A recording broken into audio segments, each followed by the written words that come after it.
Бүгдээрээ сайн байцгаана уу? Подкастын энэ удаагийн дугаарыг эхлэхэд бэлэн болсон байна. Намайг хөтлөгч Олцод гэдэг. Өнөөдөр хамт хөтлөгч Доржоо маань хөтлөх болно.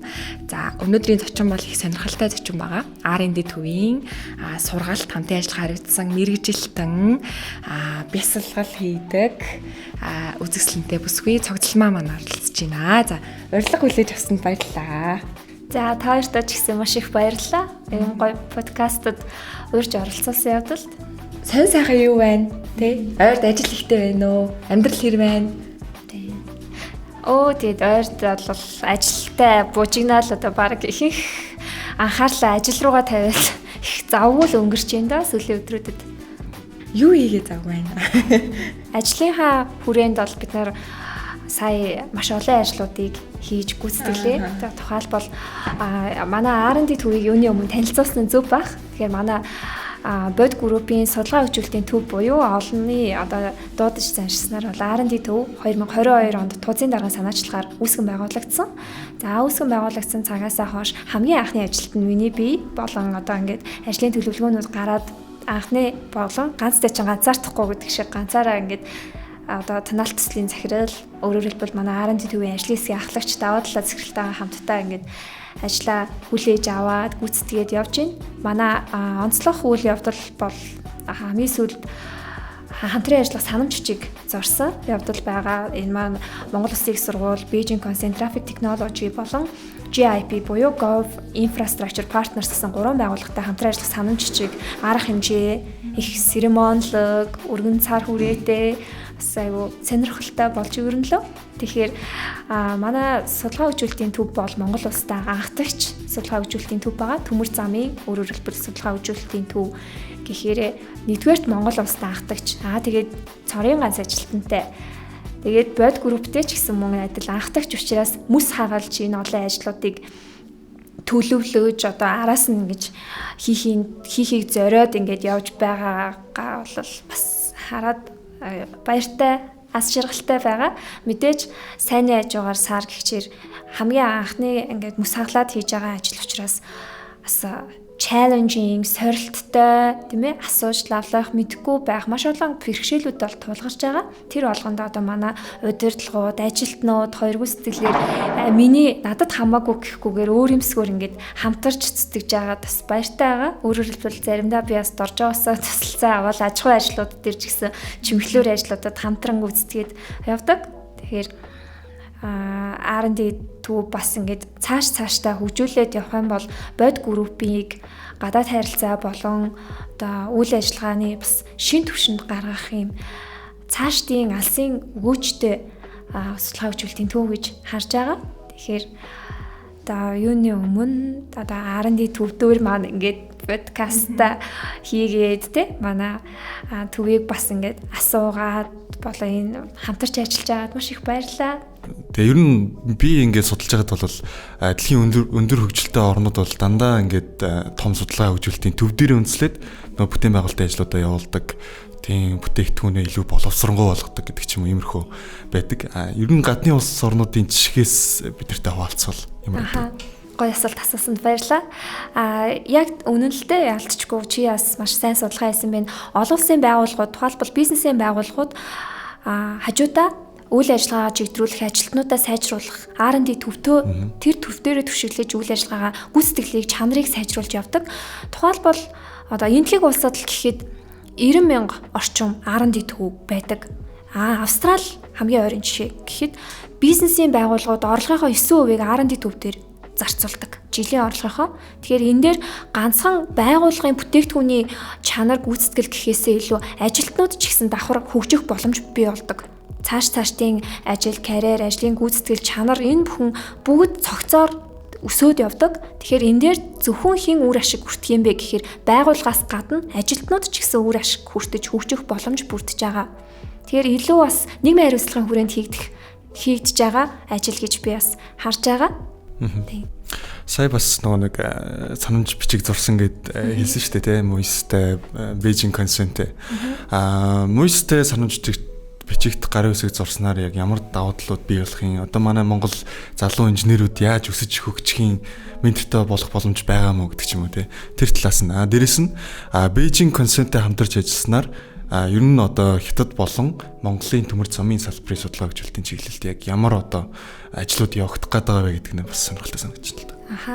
За юуны өмнө R&D төв тодорхой хэдэн үйл ажиллагааны чиглэлүүдтэйгээр ажиллаа явуулдаг. Тухайлбал одоо гадны байгууллагуудтай хамтын ажиллагааны түншлэлтэй байх, мөн шинжлэх ухааны нийтлэл өгүүлэл хэвлүүлэх, мэрэгчлэн бэлтгэх гэх мэтчлэн сургалт хөтөлбөр явуулах гэд энэ чиглэлийн ажлууд явагддаг. Тэгэхээр Монгол Улсын их сургуулийн хувьд манай улсын боловсролыг одоо өргөжж дэлгэрүүлж тийм ээ боловсролын бүтээлүүдийг гаргадаг юм сургууль шүү дээ. Тэгэхээр манай улсын урдаа барьдаг тэр Монгол Улсын их сургуулийн оюутнууд манай байгууллагатай хамтраад ямар мэргэжлийн чиглэлээр бид нэр уялдаа холбоотойгоор ажиллаж болох юм бэ? Тухайлбал бизнес, санхүү, хүний нөөц, олон нийтэд харилцах хэлтс бүх хэлтс нэгжүүдтэй бараг л бүх гэж хэлэхэд бол буруудахгүй байх. Бид нар хамтран ажиллах боломжтой. Тэр хүүхдүүдийг дадлагжуулаад, тийм ээ, тэтгэлэгтэйгээр дадлагжуулаад, дараанд сайн гүйцэтгэлтэй оюутнуудыг шалгаруулж аваад ажиллах урилга илгээх, мөн тэндээс өөрсдийнхөө менторыг олох, тийм ээ, маш олон өгөөчтэй хөтөлбөрүүд бас өгөөрэй дамжаад хамтран ажиллах санамж жижигээр дамжуулан хоёр талын ашигтай, хоёр талдаа win-win зарчимтайгаар бид нар ажлаа гүйцэтгэх боломж бүрдэж байгаа. За Beijing Consent Traffic Technology компанийн хувьд бол автоматжуулалтын системийг оруулж ирнэ гэж нэвтрүүлэхээр бид нар 10 сарын дундуур гэсэн төлөвлөгөө зооцсон явж байгаа. Тэр маань гэхдээ нөгөө худалдаа авалт цаад компани бас үйл ажиллагаанаас их шалтгаална л да. Нэгсэндээ уян хатан гэсэн үг. Тэгэхээр Монгол Улсын төмөр замын салбарт өмнө нь хэрэглэгдэж байгаагүй тэр тета долгионыг ашиглаад ингээд автоматжуулалтыг мэдрэх detection мэдрээд тэгээд автоматар ингээд галтрыг зогсдог. Энэ байдлыг техникийг нэвтрүүлээд ирэх юм бол энэ нь нэгдүгээр инновац технологи болж байгаа. Хоёрдугаар ажилтан өөрөө хөгжиж байгаа.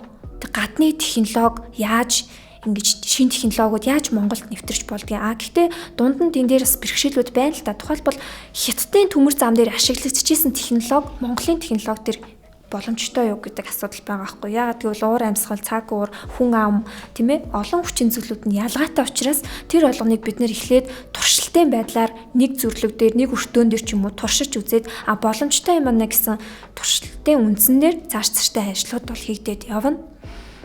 За нөгөө компани маань болохоор говь infrastructure partners маань одоо яг хариуцлагынхаа хүрээнд манай энэ бид гурван сууж байгаа өргөг одоо автоматжуулж, саунд систем байршуулж, тийм ээ. Энэ дээр ухаалаг дийлэгц илүү их нөгөө смарт өрөө бий болгох гэж байгаа. Тэгэхээр цаашдаа бас та хоёр маань подкастаа илүү юм гоё тий. Гоё орчинд. Кози орчинд, мэрэгчлийн орчинд хийх боломж бүрдэнэ. R&D төвийн ирээдүйн зорилго, төлөвлөгөө юу байгаа вэ? За бид нэр бол яг энэ оны хувьд 2022 оны хагасчлалын төлөвлөгөөгөө боловсруулад удирдлагын түвшинд хилцээд явж байгаа. Тэгэхээр яг төлөвлөгөөний онцлог одоо хамгийн ойрын хугацаанд хийх ажил гэх юм бол бид нэр Australian Chamber буюу Австралийн бизнесийн бүлэглэлийг R&D төв дээр уурж оролцуулаад тэрэн дээр guest speaker series буюу одоо зочин гэлтгчийн нэг арга хэмжээ зохион байгуулах гэж байгаа байхгүй. Энэ нь болохоор ямар сэдвийн хүрээнд вэ гэхээр Австралийн R&D төвүүд яах гэж байгуулагддаг, ямар ач холбогдолтой юм, компанид ямар өгөөжтэй байдаг, онлайн практикийн илүү мэдгэтгүүнүүдийг шеэрлэх үүднээс одоо зохион байгуулж байна. Тэгэхээр энэ нь цаашдаа ямар ач холбогдолтой юм бэ гэхээр дараа ирэх онд Австрали руу манай ажилтнууд ажилтан солилцооны хөтөлбөрт хамрагдаад тэндээс туршлага судлаад ирэх тийм ээ. Тухайлбал Rio Tinto гэдэг маш том байгууллага байна шүү дээ Австралийн. Тэр байгууллагын одоо олон уул уурхайн төслүүдийг амжилттай хэрэгжүүлээд зарим нь одоо ингээ гүйцэтгээд явж байгаа тэр туршлага юу вэ? Юунд ингэж ноу хау нь юу юм бэ? Яаж ингэж амжилттай төслүүдийг хэрэгжүүлж байна вэ гэдэг дээр бид нэр ажилтан солилцооны хөтөлбөр боловсруулаад Rio Tinto-гоос туршлага судалдаг тийм ээ. Манай ажилтнууд маань ийм одоо алсын хараатай ач холбогдолтой ажлуудыг зорж байгаагийнхаа одоо анхны ингээд суур ихний алхмуудыг хийгээд явж байгаа байхгүй. Эхлээд Австралийн бизнесийн бүлэглэлд таниулъя. Компаниа танилцуулъя, төслөө таниулъя.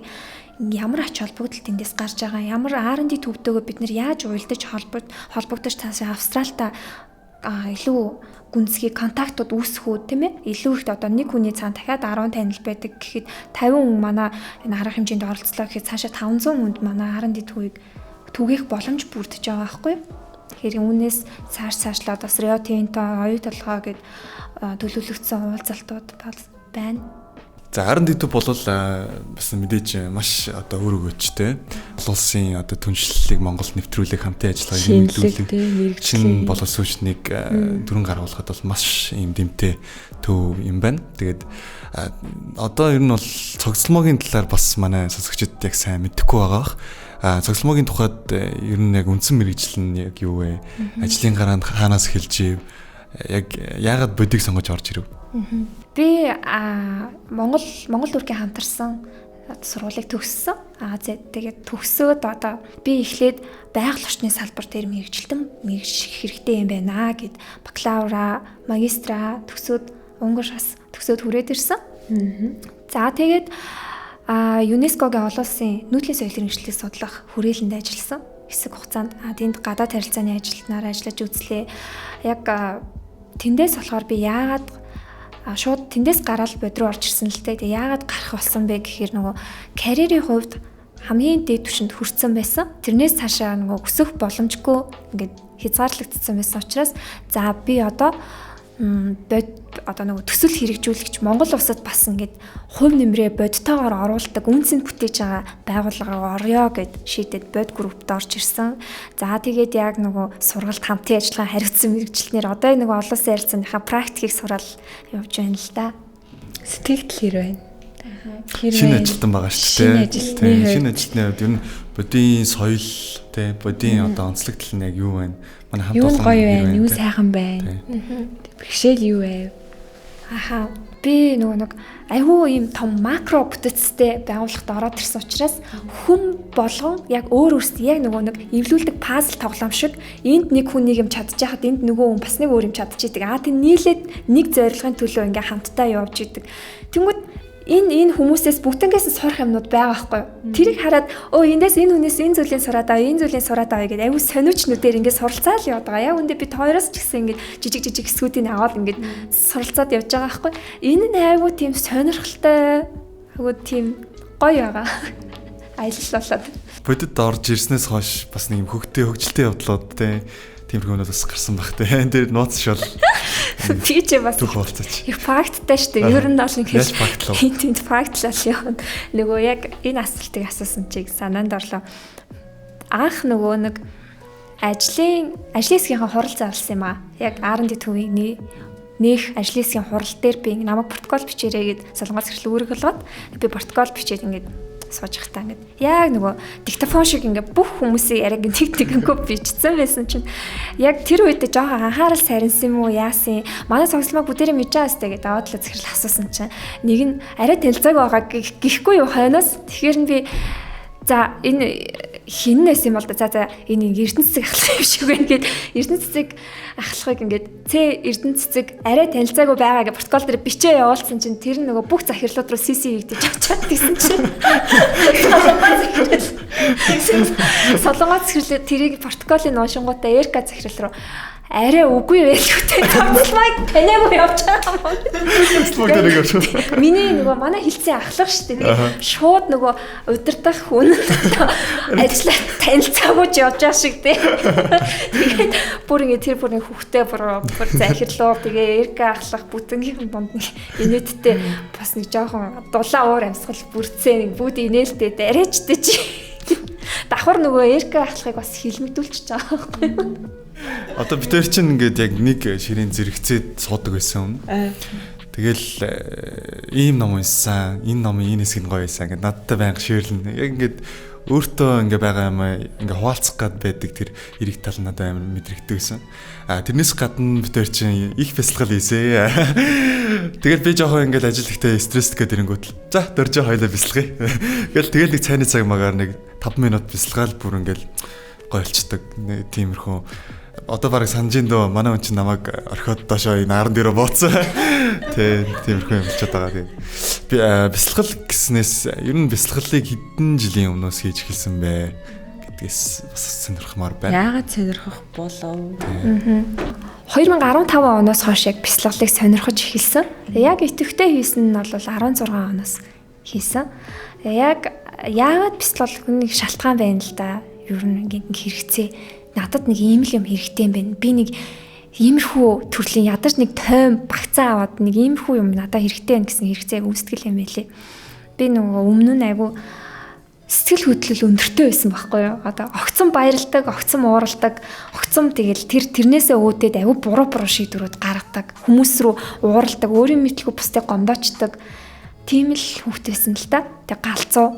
Тэгээд би ер нь жоохон тэнцвэртэй болох хэрэгтэй юм байна. Би ер нь жоохон нухацтай, бодолтой, бас нэг наан цаантай байхгүй болохгүй мэн гэд би оюутан багтаа анх нөгөө одоо тэр үед чинь нөгөө тархнаас ингээд нөгөө юу яадаг хотод амьдэрдэг. Тэгэл нөгөө жижиг ингээд карма өрөө түрээслэл ингээд байдаг. Тэгэл оюутан л юм чинь нөгөө ямар минийх нь мөнгө авах тэр чинь ингээл нэг хамгийн үн төлбөргүйгээр яаж тайвширч болох уу гэл ингээл нэт YouTube бисэн ч тийм ухаж байгаа л нэг бясалгал гэл байсан YouTube дээр бичлэг тэгэл дагаал ингээл нэг аваа уншдаг та гэд тэгэл нөгөөдгөө ингээл дагаж хийгээл гэсэн чи хажуу айлын хүмүүс инээл тэгэнгүүт нь анх хийж байгаа нөгөө ичээл айгаал зориг хүрхгүй за одоохондоо бэлчиг тэмүүтээ ингээ орлогоо орж ихтэмтэй чи дундаад идэгсэн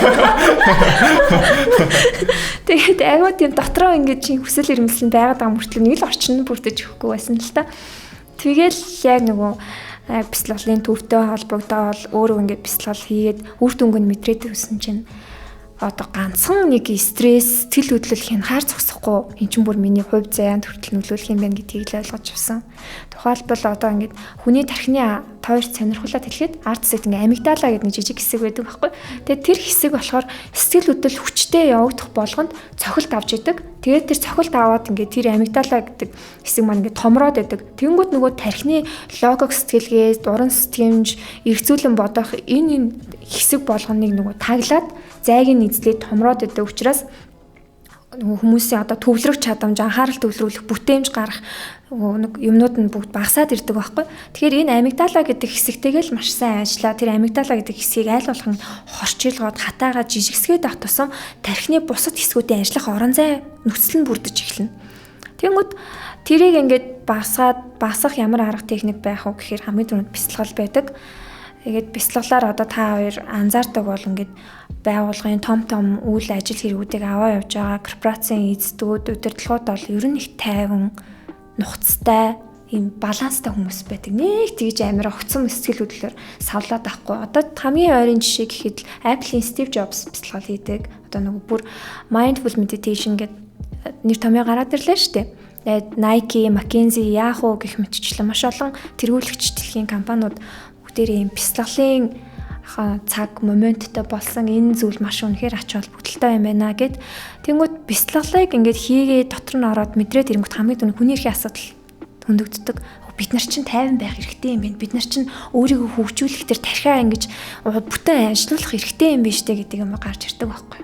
Хамгийн нэг жишээ татаад ярихад Чингис Айтматовын нэг роман дээр гардаг юм аа, нэг боолын нийгмийн үед боолын зах дээр ингээд нэг боолуудыг зардаг. Тэгээ нөгөө 5 6 настай бага насны хүүхдүүдийг ингээд арилжаалж байгаа байхгүй. Тэнгүүт нөгөө ноёд эздүүд том нөгөө язгууртнууд очиод ингээд тэр боолыг худалдаж авдаг. Тэнгүүт тэр 5 настай хамгийн бага нат балчир настай хүүхдүүдийг аваад тэр хүүхдүүдэд тэмээний үдээр хийсэн малгай хийгээд өмсгдөг. Тэнгүүт тэмээний үд чинь ерөөсөө тэлдэггүй. Яаж түүний тэр доторх юм томорсон бай ерөөсөө тэлдэггүй тийм нөгөө бүтцтэй юм лээ. Тэнгүүт нөгөө хүний тархины одоо нөгөө хөгжих чадварыг нь боохын тулд тийм тэмээний үдэн малгайг тэр боолууд 5 нас 6 наснаас нь өмсгөөд тэгээ нөгөө боолууд чинь 15 6 настай биеийн томроод идэг тэр тархиных нь хэмжээ яг хийвэндээ явагддаг. Тэнгүүд яг нөгөө нэг тархиа ажилуулж чадахгүй байгаа, төвлөрч чадахгүй, анхаарч чадахгүй байгаа ингээ баланстай байж чадахгүй хүмүүс тэрнтэй төстэй байгаа байхгүй. Тэнгүүд яг тэрийгээ ингээд нөгөө арга техникийн мэдээд ойлгоод тэгээ бясалгалыг ингээ өөрөдөө хэрэгжүүлээд ирэнгүүт бид нар аз жаргалтай, тайван, сэтгэл хангалуун өөр хөгжих боломж бид нар ийм эрхтэй юм байна штэ гэдэг ойлголтуудаа бүгдийг мэдчихэв. Бяцлаглалын нөгөө техник тал дээр би нөгөө сэтгэл судлалаар төгссөн хүний хувьд. Тэгээд сэтгцийн хөлмний үндэсний төв дээр бол нөгөө яг ийм сэтгцийн тулгамцсан асуудалтай хүмүүс дээр санал болгодог нөгөө аргачлал нь болохоор бяцлал гэдэг. Тэгээд би тухайн үед яг нөгөө сэтгцийн эмгэгтэй хүмүүстэй цуг ингээд бяцлал нэг өрөөнд ингээ хийдэг. Тэгээ тэр хүмүүсийн хувьд үнэхээр нөгөө ихтгэл өмчлөлтэй асуудлаа ингээ шийдхийг хүсэж байгаа нэг асуудлаагаа тэрийг шийдгээд би болохоор тийм дотор ингээд нэг юм ямар ч зориггүй энэ дотор байх хэвээр тийм хүмүүсийг харах хэвээр яаж бяцлагж байгаа энэ хийх яг харах хэвээр гэж бодоод ингээ суудсан. Тэг ингээд 30 минут суух надад амар хэцүү.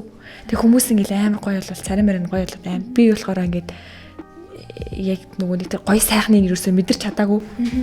Одоо ч гэсэн яг ингээд надад бяцлал гэхээр тэр үе санагддаг хгүй.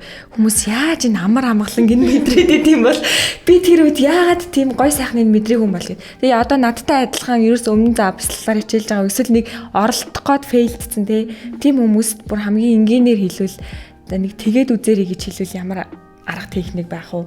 Одоо эргээд жишээ нь би нэг бяцлал хийх гээд оролдмоор шүү дээ. Үнэхээр бас тайлшрах хэрэгтэй байна шүү дээ, тий. Тэгвэл юу гэж зөвлөх үү? Би одоо нөгөө бяцлаглалын төвдөө судалгааны багт байдаг байхгүй юу? Одоо яг өв сонирхлоороо судалгаа хийж байгаа л да.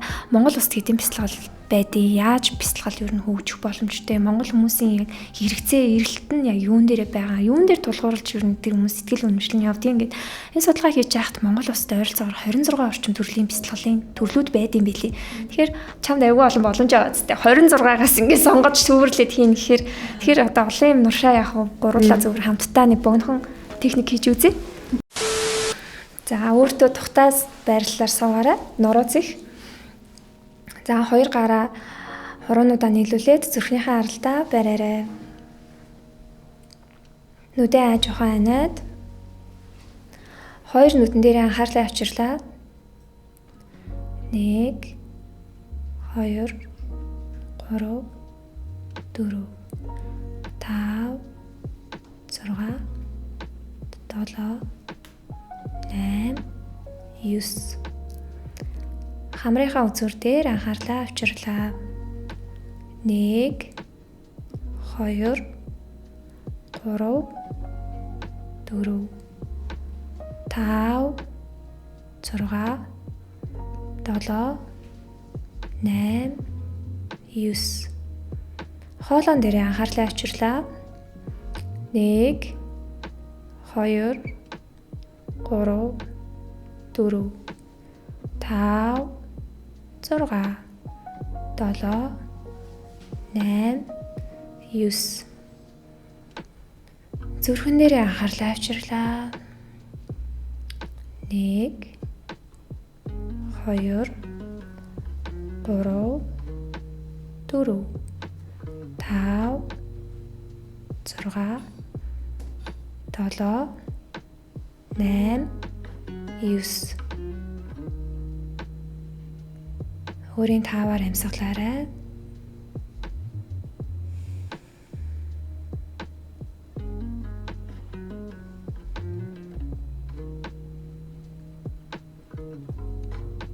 Хөл гарын үзүүрээ хөдөлгөөд хоёр гараа хооронд нүрээд хоёр гараа нүдэн дээрээ тавиад харанхуй орчинд дасгаж агаад 3 удаа нүдээ нээгээд анаад нээж болноо. Нүдээ нээсэн чихтэй хоёр гараа салгаарай. За сайн уу амьдрал минь аа. Сайн амьдрал үе даалга нэгтчихвээ. Гэгэрээ цаашаа юу гэгэрсэн асуулт асуумаар санагдчихлаа. Депресстэй хөөрж юм. Тийм, депресстэй хэрэгэнгүүд цогцломогийн энэ юуг нь би хийдэг байхгүй. Надад зааж өгсөн байхгүй. Тэгэл окей амьдрал сайхан болно гэж ижил ордож дээ. Амьдрал сайхан болно. Хөө ер нь стресстэй үед хамгийн ихэнд юу хийх хэрэгтэй бэ? Ингээд бяцлагж болох одоо нэг юм амжихгүй үе байж тээ ингээд амар завгүйгээд байгаа. Тэгээд дотроо ингээд нэг юм буглаал ингээд тэгчээсэн гэдэг юусэн амжихгүй. Тэгээд байх үедээ ер нь эсвэл нэг хүнтэй муудалцаад ч юм уу тээ нэг юм үнэхээр ингээд тулцсан байгаа үедээ буулгах юм юу ах вэ? Хамгийн ихний үйлдэл тий. За энгийнээр одоо нэг юм за дотроо 3 талах хэвээр. Нэг хүнд муухай үг хэлгээд тах юм бол 1 2 3 гэж хаад харж байгаа хардаг штэ. Яг тэр шиг энгийн үйлдэл юу ах вэ? Аха. Одоогийн байдлаар бол хамгийн богино одоо бяцлал саяныхаа байла бид гурийн хамтдаа хийсэн. Тэгэхээр нөгөө уур уцаар бодол, хямрал, санаа зовнил гэдэг юм чинь бүгдээр тархин дотор яваад байгаа байхгүй? Бодлын хөшиг дотор. Хэрэгцээгүй маш олон бодлууд бид нэр боддог. Өдөрт судалгаагаар 22 мянган бодол боддог гэсэн нэг дундаж хүн. Тэнгүүд тэр 22 мянган бодлоосоо ядаж жоохон ч гэсэн пауз аваад тэрний хүүрхийн амьтан тархийг ч гэсэн амраах хэрэгтэй шүү дээ. Ядаж тэнгүүд зүрхэн дээрээ буугаад ирэнгүүт энэ зүрхэн дээр яагаад бууж ирж байгаа гэхээр яг зүрхэн дээр яг одоог мэдэрч болдог. Яг одоо яг юу болж ингэж. Өөрөөр хэлбэл хамгийн зоригтой, өөртөө итгэлтэй, хүчтэй хүн одоо дээрээ байдаг. Жоохон хүч султай хүн бол ирээдүрээ санаа зовно шүү дээ. Одоо маргааш яах вэ? Би яах вэ гэд өөртөө итгэлгүй, хүчгүй хүн бол тэгж сул дараа хүн бол тэгж бодно. Эсвэл өнгөрсөндөө харамсна. Яа, төстэй 2 цагийн өмнөх хурал дээр би нэг тийм юм хэлчих байсан штэ гэдэг ч юм уу. Тэгээ ингээд эсвэл өнгөрсөн лөө эсвэл ирээдүрөө ингээд зогсолтгүй савлаад байгаа хүн хамгийн сул дараа хүчгүй, өөртөө итгэлгүй хүн байдаг байхгүй. Яг одоо дээрээ 100% төвлөрч чадах юм бол эндээс бүтээл ундардаг. Та хоёр нөө системийн сэтгэлгээ гэж сонсч байсан уу? Аха, сонсч байсан. Нөгөө сүүлийн үед IT менежмент, бизнесийн маш олон салбаруудын системийн сэтгэлгээ аяг өгөх дэлгэрээд байгаа. Тэнгүүт энийг бас нөгөө системээр нь хараад үзэх юм бол хүний уур хуцаар гэдэг нь өөрөө сэтгэн бодох системд хамаарагддаг. Тэгэнгүүт уур хуцаар зүгээр ганцаараа ингээд одоо моментоос үсчдэггүй юм байна, гинт үсчдэггүй юм байна. Тэр ерөөсөө ингээд хоошоо гинжин хэлхийтэй маш олон зүйлээс хамааралтай байжгаад уур хуцаар гэдэг зүйл гарт юм байна. Жишээ нь өнөөдөр өглөө нэг найз чинь ингээд гоё машин худалдаа тавцсан. Тэнгүүт ёо ямар гоё машинтай юм бэ? Надаа машин байхгүй гэж бодоод дотор чинь нэг юм сүрэг очиж үсчлээ шүү дээ. Тэнгүүт тэр сүрэг очиж явж хагаад дахиад төгжрөл дотор ороо явж исэн чинь чи одоо ингээд нэг хурлын чухал материалаа мартцсан. Тэнгүүд автобуснаас буугаад буцаад гэрлүүгөө очиод ингээд айгүй их цаг аваа. Тэрнээсээ болоод захирлан залгаад ингээд олон талаас уцтаад бүр ингээд хямраад тэнгүүд хаалга онгойлгож өгсөн хүн чинь ээж чинь эсвэл гэрээ чинь дүү чинь ч юм уу. Тэнгүүд тэр хүүхд рүү ууралж эхэлдэг. Яа хаста нэрээ гэл тэгэл шууд ураа гаргачаад за өдөр дуслаа. Хурал амжилттай боллоо. Өдрийн хийх ёстой ажлууд бүгд болчлоо. Тэнгүүд ингээд ирээ харангууд би яах гэж ээжтэй ууралчих та гэд ингээд боддог байхгүй. Тэнгүүд яг ингээд хоошоо ингээд хөөгөөд үзэх юм бол гинжин хэлхийгээр ингээд хөөгөөд үзэнгүүд энэ дээр нөгөө өглөө усаад найзын машиныг харсан шалтгаанаас болоод ингээд бүгд дараалаасаа ингээд хоошоо ингээд сунжраа явцсан. Ямар ч утга учиргүй тийм юм холбоосууд үүссэн байдаг. Тэнгүүд тэр холбоос болгоныг тасар татаж ингээд таслаад уур гэдэг зүйлийг ганцаардуулж хинч биш ингэж сул доороо болгож ийж арилгах боломжтой. Тэгэхээр билүү бодтоогоор альва зүйлийг харах тийм ээ дараадаа ингээд одоо яг задлаад ингээд нөгөө нэг одоо нүдний шилтэй хүний хувьд нүдний шил зүг уухад ямар борчин бүрсгэрээд үлээ нүдний шилээ зүгчингүүд бүх юм тодорхой харагддаг шүү дээ. Яг тэрэн шиг яг юунаас болов гэдэг учир шалтгааныг хайгаад бодит байдал дээр ингээд бодоод үзэх юм бол энэ цаашдаа маш зөв алхам болдог. Тэнгүүд тэрнээс хойшоо хүн ингээд зөнгөөрөө болж эхэлт юм лээ гэл. Юунд ч уягдахгүй, хүлэгдэхгүй, баригдахгүй, өмнөх учир шалтгаанууд хамаагүй. Өнгөт яг зөв мэдрэмжээрээ шийдээд явчих. Чадандаа гэдэг. Болондоо амьдрал сайхандаа. За, цогцлмагийн хамгийн том мөрөөдөл юу вэ? Би за сая нөгөө эрхчлөөтэй ойлголтыг ярьсантай холбоотой би сэтгэлгээ, оюун санаа бүх байдлаараа эрхчлөөтэй байж одоо энэ хорвоо ертөнцид бас нэг хэрэгтэй хувь нэмэртэй гэрэл гэгээтэй хүн болъё л гэж боддог доо. Тэгэхээр нөгөө баригдахгүйгээр аливаа зүйлд хашигдахгүйгээр заримдаа бид нэр одоогийн нөхцөл байдлаа харахад ингээл өөрийн мэдлэг хин нэгэн хүнээс гэж баригдах шаардлага гараад байна шүү дээ. Тэр энэ зүйлээс эвдэл гоё өөрчлөлт шинжилтийг хийл гэж боддог. За одоо хэдүүлээ жоохон хөгжилтэй асуултууд руу оръё. Будийн хамгийн нэг шалгаруулъя. Хэрэгтэй авах үү. Тэгээд хамгийн сайхан залуу нь ер нь чиний хувьд хэн бэ бидээс? Яг сайхан гэдэг чинь өөрөө харьцангуй ойлголт л доо. Яг юугийн сайхан гэдэг байгаа гадаад үзмж нь юм уу, дотоод сэтгэл нь юм уу, тийм ээ? Тэгэхээр яг чи бол яг гадаад байдлыг л их асуусан баг. Хөнгөн байдлаар хариулж тий яг гадаад талаас хөнгөн тэгээ нөгөө гадна талаасаа бол би яг нэг тийм амар царайлаг мараалаг гэхээсээ илүү цэмцгэр одоо хүн ямар янзын царай төрхтэй төрж болно. Гэхдээ хүн болгон сэрхэн байж болно. Тэгэхээр ингээд цэмцгэр гэлтгэр тийм байдал тэ хүмүүсийг би ингээ сайхан хүн байна да гэж хардаг байхгүй. Тэгэхээр яг миний хэлэх чаа энэ хүн бол өөрийнхөө насанд айгүй гоё дончтой гоё зэмбэр хүн байгаа. За хин бэ? Нэр нь хин бэ? Гол нь нэр хэрэгтэй. За шийдэр ахыг. За. Цаа чи яг нэг ус мүс тэр гутал мутлыг хараарай бүрст. Цэмби юу? Цэмби гоё штэ. Тэгээ нэг би ажил нэг юм асуух гарсан. Цаагийн энэ дээр чи нэг юм цаа навччаа. Өөх би бэрээ. Тэр хүний чи хажууд яг нэг тийм. Айгуу гоё жимбимэр санагдаад байгаа юм. Тийм жимбимэр санагдаад. Ингээд нэг гоё баймаар. Тийм. Нэр жимбиг л гүгдэж шийдрэх хажууд мөн үү? Тэгээ жимбиг гэсэн шүү дээ. Шийдрэх ирсэн үү?